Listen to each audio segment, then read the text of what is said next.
It's December 18th, 2022. A Boeing 777 lifts off from Maui into stormy skies with 281 people on board. Then the captain notices something unusual. The airspeed is climbing faster than it should. He looks away from his instruments for just a few seconds to investigate, and in that brief moment, the aircraft's nose begins to drop. By the time he realizes what's happening, the Boeing is diving toward the Pacific at over 8,600 feet per minute. They're at just 2,100 feet. Alarms scream as the ocean rushes up to meet them. Will the pilots pull out in time?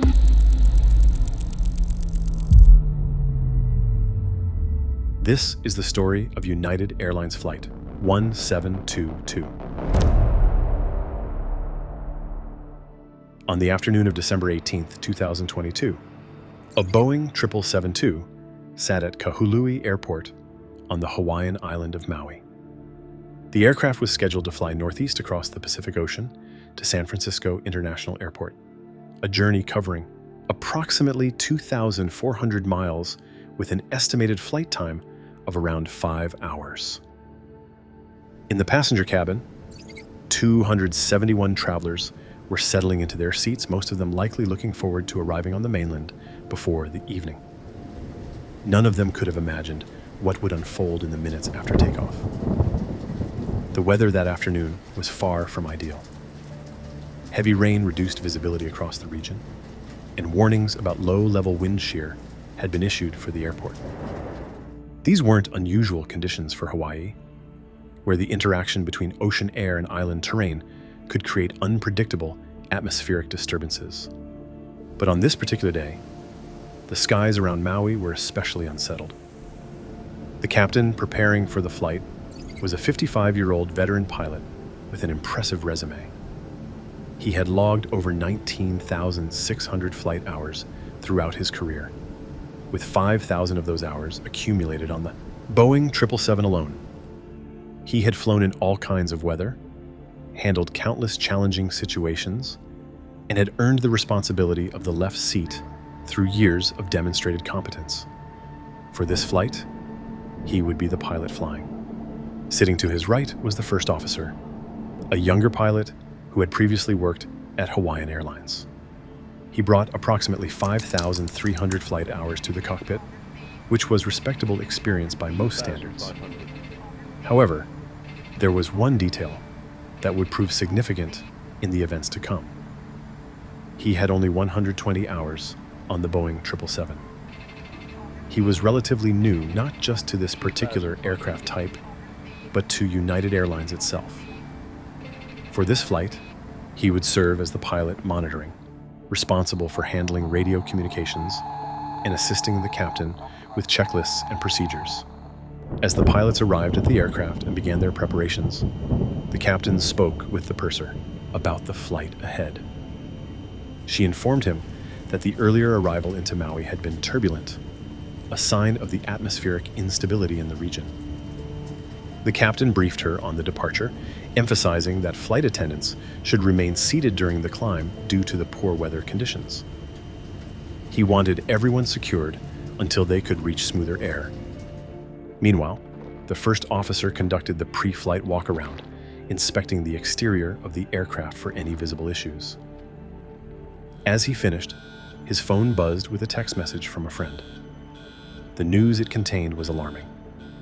Just hours earlier, Hawaiian Airlines Flight 35, an Airbus A330 traveling from Phoenix to Honolulu, had encountered severe turbulence during its final approach. The turbulence had been so violent that 36 people required medical attention, including 11 with serious injuries. Among the injured were a 1-year-old child and 3 crew members. The first officer thanked his friend for the warning, then turned off his phone before entering the cockpit. He immediately shared this information with the captain. Both pilots now understood that the air currents around the Hawaiian Islands were particularly dangerous that day. They would need to stay alert. As passengers continued boarding, the pilots turned their attention to the performance calculations that would determine how the aircraft would be configured for takeoff. The Automatic Terminal Information Service, which normally provides continuous radio broadcasts of up-to-date airport information, was unavailable. The pilots had to contact the tower directly to get the current conditions. They learned that runway 20 was being used for departures, with winds from the south at around 10 knots. For the performance calculations, the pilots consulted a computer system called Sabre, which calculates optimal settings for takeoff and climb. Given the conditions, the system recommended using flaps 20 while and derated thrust for departure. This was notable because the Boeing 777 typically takes off with flaps 15. The flaps 20 configuration was less commonly used and may have been unfamiliar to the first officer given his limited experience on the aircraft type.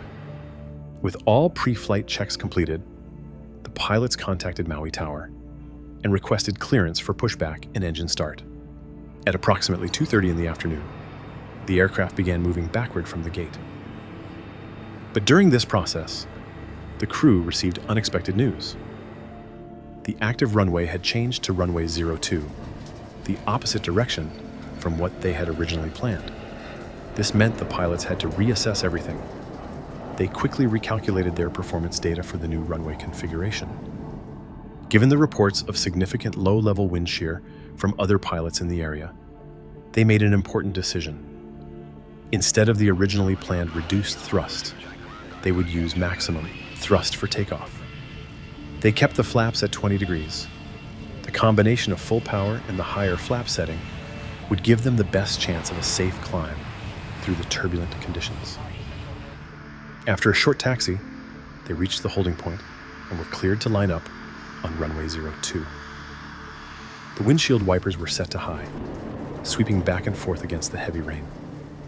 The weather radar painted an ominous picture of what lay ahead. At 2:49 in the afternoon, the tower cleared United Flight 1722 for takeoff. The captain advanced the throttles to full power, and the Boeing 777 began accelerating down the rain-soaked runway. The rotation came smoothly, the nose lifting into the gray sky, and the first officer called for gear up. The landing gear retracted as the aircraft climbed away from Maui. Almost immediately, the pilots encountered what they had been warned about. Rapid airspeed fluctuations buffeted the aircraft as light turbulence intensified during the climb. The ride was rough, but nothing the crew hadn't experienced before. As the aircraft reached the thrust reduction altitude, the captain adjusted the pitch slightly to allow the airspeed to increase. He called for flaps 5, the next step in the normal climb sequence. But in the noise and stress of the moment, the first officer misheard the command. Instead of selecting flaps 5, he moved the flap lever to flaps 15. It was a small mistake, the kind of error that happens in cockpits around the world and is usually caught and corrected within seconds. But this time, a chain of events was already in motion. The first officer checked in with Honolulu Control as the aircraft climbed through 1,400 feet and entered the clouds. The controller cleared them to climb to 16,000 feet and warned of moderate to extreme weather in all directions, approving any deviations the crew deemed necessary. For a moment, everything seemed normal.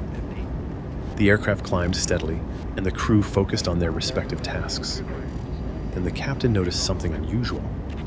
The airspeed was increasing more rapidly than expected. The maximum operating speed indicator, which shows pilots when they're approaching dangerous speeds, began moving toward a lower value than it should have. The captain grew concerned about a potential overspeed condition. Acting on instinct, he immediately reduced engine thrust by overriding the auto throttle. This caused the engines to spool down, which in turn created a slight forward pitching moment. The aircraft's nose dipped slightly, though it continued to climb. Now the captain's attention shifted to the flaps. In his mind, flaps 5 should have been selected. When the performance didn't match his expectations, he began anticipating some kind of malfunction. He started checking the engine, indicating, and crew alerting system for any warnings or alerts. but there were no alerts, no chimes, no flashing lights. If it was a flap malfunction, surely the system would have indicated something. Seconds later, he realized the truth.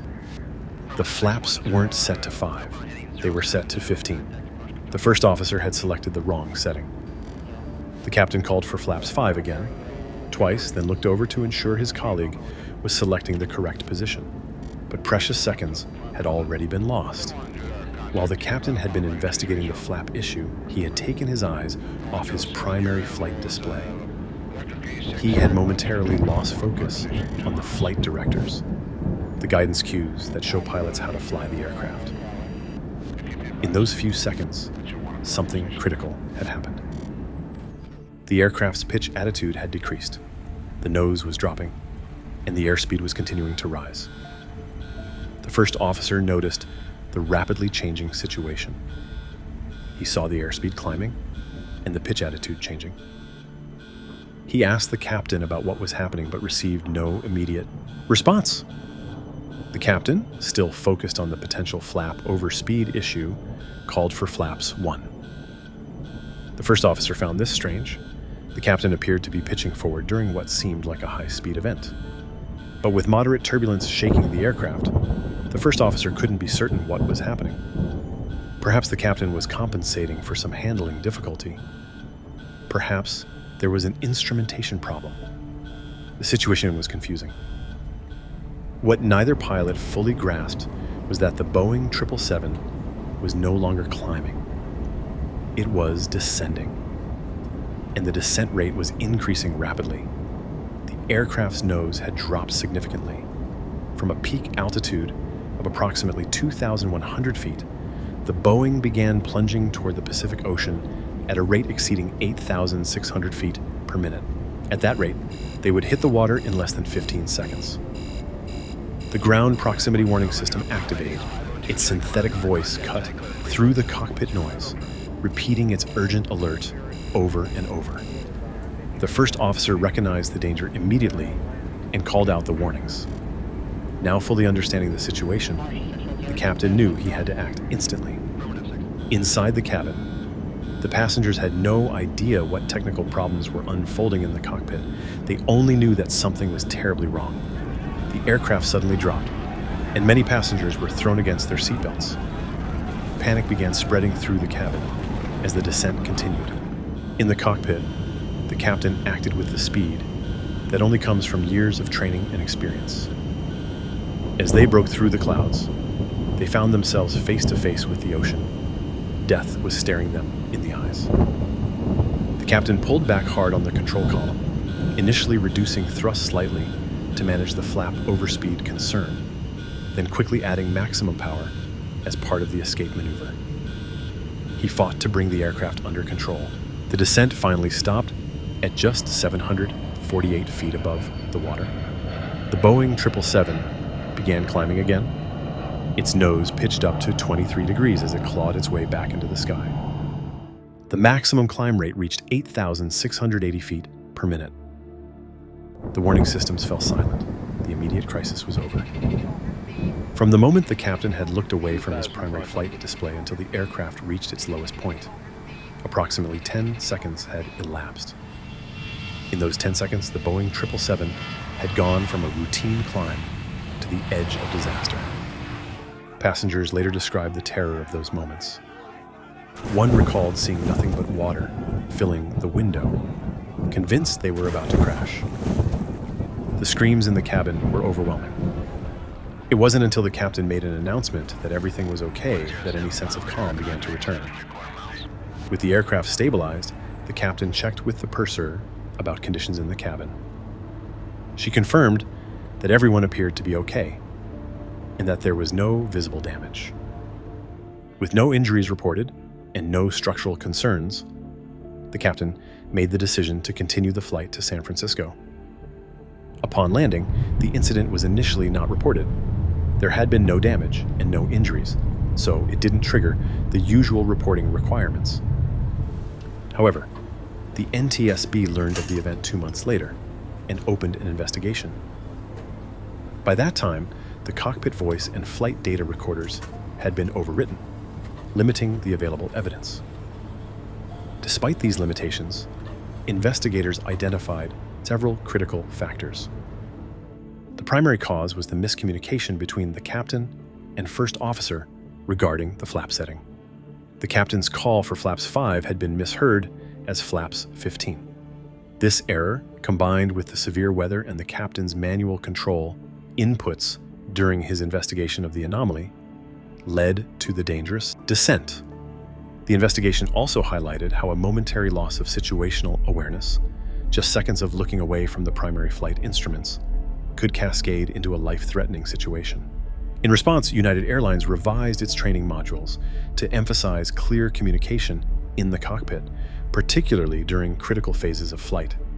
They launched an awareness campaign at their training center focusing on flight path management and strict adherence to standard operating procedures.